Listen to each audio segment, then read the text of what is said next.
Assalamualaikum warahmatullahi wabarakatuh. Halo, apa kabar Sobat Podcast Pengadilan Agama Pelaihari? Salam jumpa kembali bersama saya Nursila Sari, kembali hadir di Dialog Podcast Pengadilan Agama Pelaihari. Jangan lupa subscribe, like, dan komen.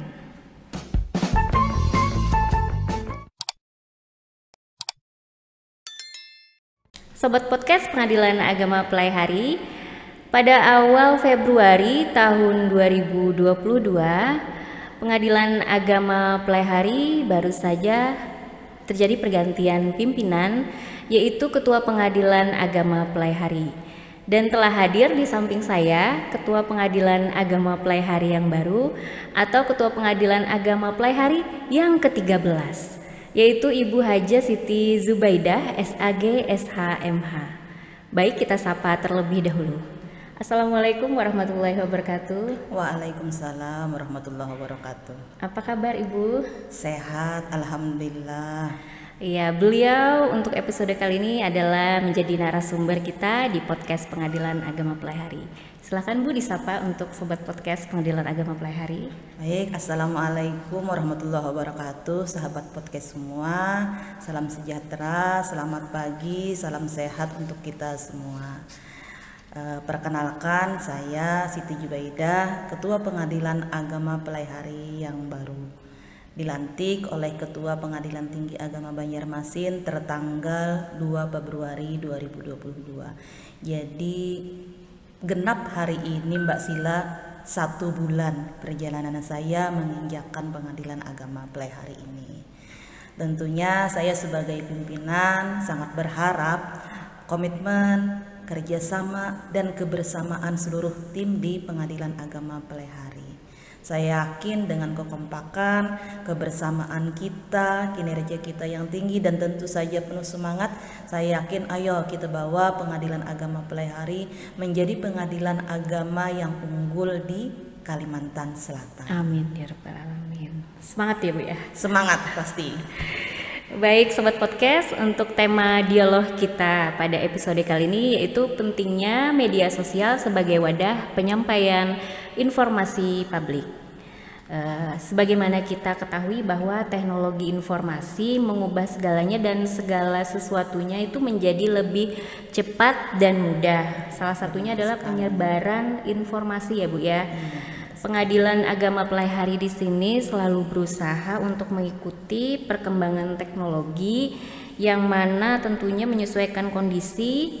Keterbukaan informasi itu sendiri tidak hanya sebatas pada informasi-informasi standar, tapi juga informasi yang bersifat istilahnya menarik sehingga para masyarakat pencari keadilan bisa mendapatkan informasi dengan dikemas secara lebih menarik dan juga update.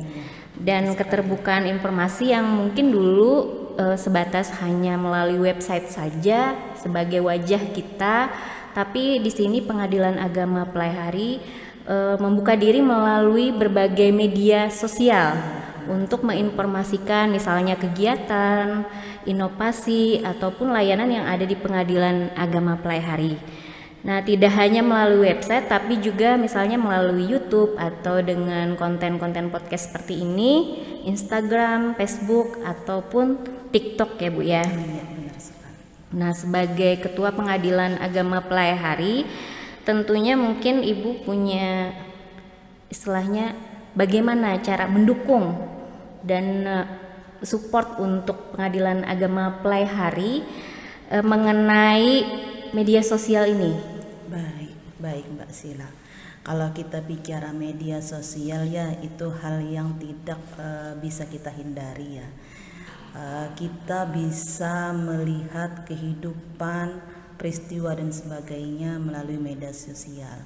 Oleh karena itu, sejak saya menginjakkan kaki di Pengadilan Agama Pelaihari, saya melihat kinerja kawan-kawan terutama di tim media sosial ini sangat baik. Oleh karena itu saya sebagai pimpinan tentu saja mendukung. Saya selalu memberikan arahan kepada tim media sosial ayo kita publish kegiatan-kegiatan kita, layanan-layanan kita kepada masyarakat, sehingga masyarakat itu nggak perlu harus berjalan kaki, nggak perlu harus ke sini untuk hanya mengetahui atau meminta informasi ke kita, cukup mereka lewat media sosial kita. Oleh karena itu media sosial ini perlu kita kemas untuk memberikan informasi yang seluas-luasnya kepada masyarakat, di samping juga untuk memberikan edukasi. Artinya apa? Masyarakat itu kitalah yang membuka diri kita untuk menyapa masyarakat dan sebagainya. Sekarang tidak zamannya lagi seperti katak dalam tempurung ya, kitalah yang mendekatkan diri dengan mereka, sehingga mereka tahu, oh hari ini kegiatan di pengadilan agama Palehari ini, oh hari ini atau besok kegiatan pengadilan agama Palehari ada menyidangkan 10 perkara dan sebagainya. Itu kita publish semuanya.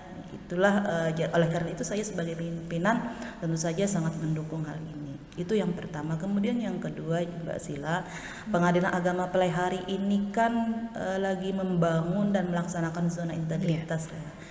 Saya menganggap bahwa media sosial ini penting dan merupakan salah satu strategi untuk meraih predikat WBK dan WBBM. Kenapa? Karena di dalam strategi untuk meraih WBK dan WBBM itu ada pengelolaan manajemen media yang baik. Nah, saya menganggap di Palehari ini itu sudah sangat baik. Oleh karena itu saya lanjutkan dan saya support teman-teman yang berkiprah di media sosial di lingkungan kita ini. Iya. Kemudian bagaimana pengaruh media sosial itu sendiri untuk pengadilan agama Palehari? Kalau bicara pengaruh itu bukan hanya pengaruh ke kita ya, tentu saja juga pengaruh ke dua arah, baik dari kita ke dalam dan juga ke masyarakat. Dan saya melihatnya pengaruh ke teman-teman ini itu sangat positif. Masyarakat juga banyak masyarakat yang setelah kita gencar ibaratnya ya, gencar bermain di media sosial, mereka kadang dengan tulus gini, saya sekarang mendapatkan informasi yang banyak sekali lewat media sosial pengadilan agama Palehari tanpa harus saya membuang waktu, ibaratnya ya, membuang waktu untuk ke pengadilan agama Palehari. Seperti contoh gini Mbak Sila, kita kan di tim kita ini kita buat suatu sistem bahwa kita harus menginformasikan jadwal sidang gitu ya.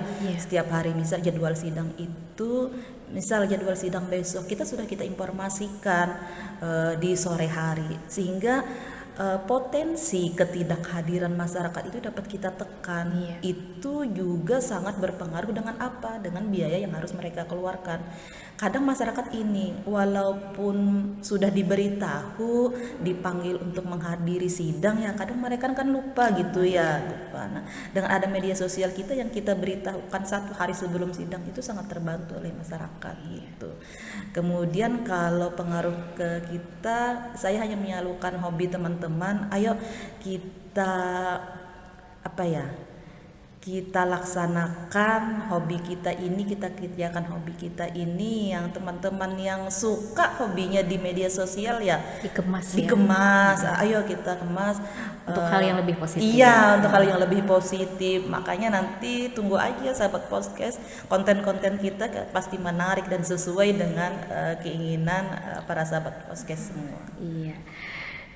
Bagaimana juga cara mengelola media sosial itu sendiri di pengadilan agama Palehari agar supaya bisa terus eksis dan berkembang? Mungkin ada strateginya. Baik, tentu saja ya, setiap kegiatan, setiap program itu pasti kita monitoring, kita evaluasi. Yang pertama, kita ada bentuk tim yang kita namai dengan tim kreatif. Mereka inilah kalau saya sebut anak-anak muda ya, anak-anak muda yang energik, iya, yang milenial, yang suka bermain di medsos. Itu saya rangkum, saya sebut dengan tim kreatif. Mereka itulah yang kerja, yang mengelola media sosial kita. Nah, saya tentu saja sebagai pimpinan selalu memantau dan mengawasi, termasuk juga mungkin konten-konten, karena memang kita punya indikator-indikator ini konten yang harus kita publish ke masyarakat. Jangan sampai konten kita ini menimbulkan negatif menggiring opini yang nggak jelas negatif. Itu jangan. Jadi kita harus mengedukasi masyarakat untuk hal-hal yang positif gitu. Iya. Terus bagaimana rencana kedepannya? Mungkin harapan atau ya istilahnya ada planning selanjutnya untuk keberhasilan media sosial di Pengadilan Agama Pelaihari, ya mungkin salah satunya adalah sebagai sarana public campaign itu sendiri, dan mungkin ya bisa menciptakan image positif lah di masyarakat. Baik, terima kasih Mbak Sila. Media sosial ini salah satunya kita bicara podcast ya. Bicara podcast, kedepannya kita akan lebih mengembangkan baik itu bentuknya, teknisnya dan sistemnya. Salah satunya gini, kalau yang selama ini kan podcast kita ini cuma diisi oleh intern teman-teman kita ya, teman-teman kita yang informasikan layanan, menginformasikan tentang Pengadilan Agama Pelaihari. Di kedepannya nanti kita juga akan menghadirkan para narasumber stakeholder kita terkait yang kita ber-MOU dan bekerja sama dengan para stakeholder itu. Misalnya dari pimpinan Pengadilan Tinggi Agama, kemudian dari Dinas Dukcapil dan sebagainya lah, terkait itu juga dengan layanan kita, sehingga kita nggak cuma monoton dengan layanan kita di dalam di Pengadilan Agama Pelaihari, tetapi juga stakeholder kita undang. Artinya itu memberikan warna. Mudah-mudahan dengan warna itu, dengan narasumber yang berbeda-beda itu semakin menarik para sahabat Mosket untuk terus menyaksikan podcast kita ini. Baik Ibu, terima kasih sudah menjadi narasumber di podcast Pengadilan Agama Pelaihari. Mungkin terakhir ada lagi yang ingin disampaikan kepada sahabat podcast Pengadilan Agama Pelaihari? Baik, terima kasih Mbak Sila, kepada sahabat podcast semua. Yuk terus saksikan, ikuti media sosial kita, baik itu website, Facebook, Instagram, TikTok maupun YouTube kami. Para sahabat podcast tidak perlu datang ke kami untuk melihat apa sih yang dikerjakan Pengadilan Agama Pelaihari hari ini gitulah. Intip aja media sosial kita, jangan malu-malu gitu. Dan tentu saja jangan lupa tadi seperti yang dikatakan Mbak Sila di awal, subscribe dan komennya, karena subscribe dan komennya itu menjadi motivasi bagi kami untuk memberikan yang lebih baik lagi bagi sahabat podcast konten-konten yang baru, yang tentunya memberikan informasi-informasi yang lebih bermanfaat untuk sobat podcast semua. Baik sobat podcast, demikian dialog podcast kita untuk episode kali ini. Dan kami informasikan bahwa Pengadilan Agama Pelaihari sudah melaksanakan pembangunan zona integritas menuju wilayah bebas dari korupsi atau WBK dan wilayah birokrasi bersih dan melayani atau WBBM. Jadi jika Anda menemui petugas kami ada yang meminta imbalan atau melakukan pungutan, kami harap agar segera melaporkan ke nomor pengaduan Pengadilan Agama Pelaihari kelas 1B, bisa melalui telepon ataupun WA di nomor 0811 51 50 444. Dunia ini tidak sebatas media sosial.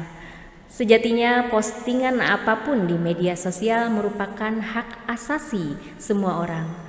Namun ada baiknya jangan memposting sembarangan, karena kita tidak tahu apakah postingan kita ada yang sembarangan itu membuat orang lain tersakiti atau menyinggung perasaan orang lain.